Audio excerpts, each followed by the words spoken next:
So I'm going to talk about autistic children and specifically my autistic son.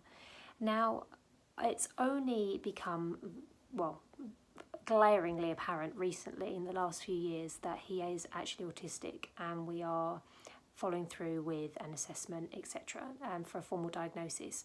But I wanted to sort of say that I admit really that I really did think he was just lazy at the beginning, and I really thought that it was something he would grow out of before I realised that he was autistic.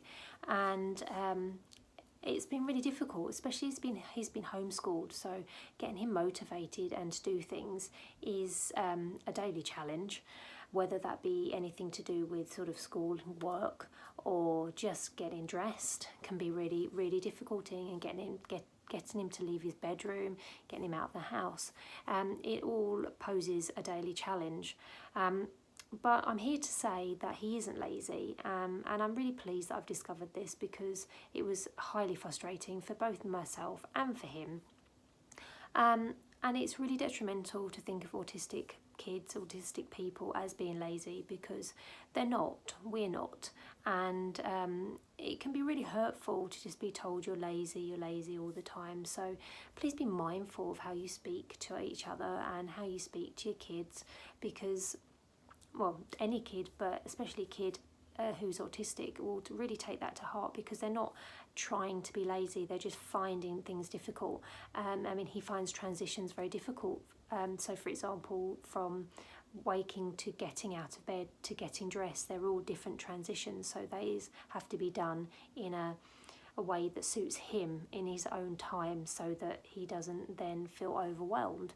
And yes, this can be a frustrating process, but you know, it is what it is. So please treat kids kindly, and please know that my son isn't lazy, he's just autistic, and it takes him a little more time just to process things and get his head around things. So if you're out and you see us, or you know, in the future you're with a child who's autistic, or an autistic adult for that matter, and they may come across as a bit lazy, please know that they're not lazy. They're just doing their best, and they're taking things in their own time, one step at a time, and taking a little bit longer just to process things and transition to the next step. So please let me know. I would love to know how you deal with this. So how do you help your child transition to the next step in their, you know, routine? How do you get them out the house? How do you deal with the frustrations as a parent, autistic or not? It's frustrating when you want to do something, you want your child to do something, and they're just not doing it. So please let me know. Please let me know any tips you have. I'd really find them useful myself, and I'm sure other people will too.